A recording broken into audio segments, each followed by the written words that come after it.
To use the Do Not Disturb mode on a Redmi Note 14 Pro, first we need to open a settings on our device, scroll down looking for the sounds and vibration, enter it and scroll down again to find the Do Not Disturb mode. If you select that, then you'll be able to turn on or off your Do Not Disturb mode right here. Then you can also activate it only when your device is locked, and it will work only when your device is locked. And there's also option to adjust notifications about calls, and if you select from anyone, this will be able to bypass your Do Not Disturb mode, and you'll be able to see notifications about calls from anyone, contacts only, start contacts only, or none.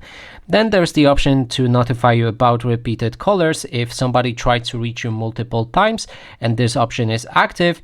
His ring should appear if after a second or third try. Then there's the schedule to turn on the Do Not Disturb mode automatically, and you can add a rule, then adjust a specific time where you want your Do Not Disturb mode to work.